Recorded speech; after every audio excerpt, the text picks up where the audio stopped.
آج کل فلسطین اور اسرائیل یعنی حماس اور اسرائیل کے درمیان باتیں بہت گرم ہیں کیونکہ جنگ کا ماحول ہے۔ پاکستانی عوام بھی کچھ فلسطین کے لوگوں کی طرح ہیں۔ یہاں پر ویسا ہی ہو رہا ہے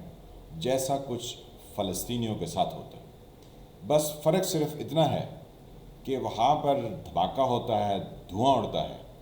اور یہاں پر لوگوں کے دل جلتے ہیں اور ان سے دھواں اٹھتا ہوا صرف اسی کو دکھائی دیتا ہے جو اس بات پر غور و فکر کرے کہ پاکستان میں چل کیا رہا ہے۔ اگر آپ پاکستان میں حکمران طبقات کے بارے میں سوچیں تو آپ کو پتہ چلے گا کہ ان کے تمام کرتوت، ان کا جو کرنا اوڑھنا بچھونا ہے وہ اسرائیلیوں سے کسی طرح کم تر نہیں، اور یہاں کے عوام وہ روز پستے ہیں، وہ روز اس دلدل میں، اس جہنم میں رہتے ہیں اور روز سوچتے ہیں کہ انہیں کیا کرنا چاہیے اور وہ کیا کر سکتے ہیں۔ لیکن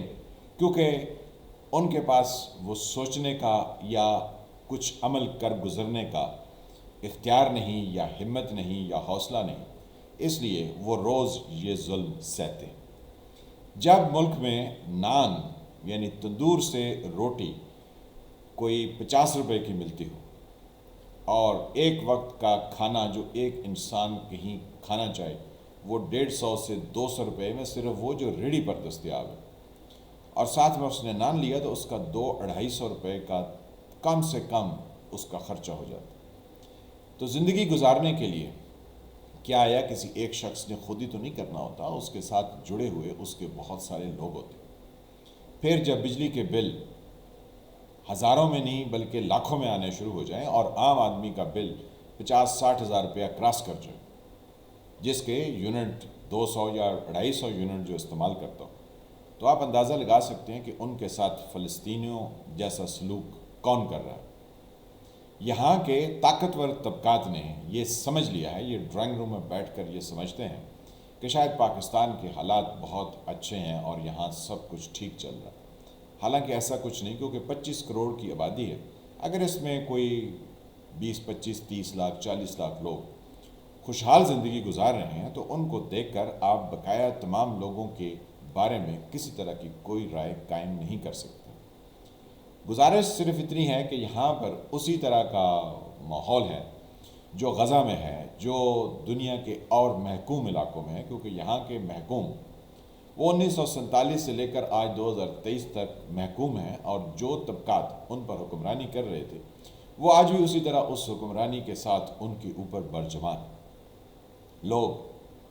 کب تک، کس لمحے تک، کس دن تک، زندگی کے کس حصے تک ان تمام چیزوں کو روک کر بیٹھے رہیں گے اور اس مشکل پریشانی اور غربت کی چکی میں پستے رہیں گے۔ چائنا نے پچھلے کوئی 20 سے 30 سالوں میں یا ایون 35 سالوں میں نہ جانے کتنے کروڑ لوگوں کو غربت سے نکال کے اوپر ان کو خوشحال طبقات میں شامل کر لیا، جبکہ اس وطن عزیز میں نہ جانے کتنے کروڑ لوگوں کو خوشحالی سے نیچے غربت میں دھکیل دیا گیا۔ تو آج کل حماس اور اسرائیل کے درمیان جو کچھ چل رہا ہے اس کو دیکھ کر پاکستانی عوام کے اندر جو دھماکے ہو رہے ہیں اور جو دھواں اٹھ رہا ہے وہ کسی تباہی کا پیش خیمہ یا کسی تباہی کی نشاندہی کر رہے ہیں۔ سوال صرف اتنا ہے کہ ہم کب تک محکوم لوگوں کو اس طرح سے محکوم رکھیں گے کہ ان کے پاس جینے کا تصور ہی ختم ہو جائے، کیونکہ اس وقت جتنی مہنگائی ہو چکی ہے اس پہ لوگ بہت دکھی دل کے ساتھ مجبور ہیں، اور کئی لوگ تو اپنے بال بچوں سمیت خودکشی بھی کر چکے ہیں۔ سوچنے والے طبقات یہ نہیں سوچتے ہیں، بلکہ وہ جو یہ سوچ رہے ہیں کہ جناب سپریم کورٹ میں کون سا کیس لگے گا اور ہم کس طرح سے اقتدار پر قبضہ رکھیں گے، یعنی پاور پالیٹکس جاری ہے۔ عوام جس دن اپنی پاور پالیٹکس پر اتر آئے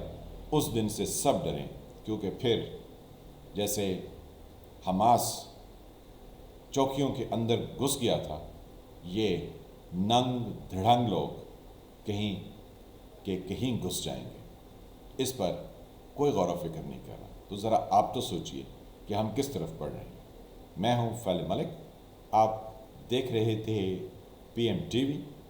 آپ سے کسی نئے موضوع پر پھر ملتے ہیں. جن فرینڈ نے چینل کو سبسکرائب نہیں کیا وہ اس کو سبسکرائب کریں, گھنٹی کے نشان کو بھی دبا دیں تاکہ آپ کو نئی آنے والی ویڈیوز ملتی رہیں. ملتے ہیں کسی نئے موضوع کے ساتھ, تب تک کے لیے خدا حافظ.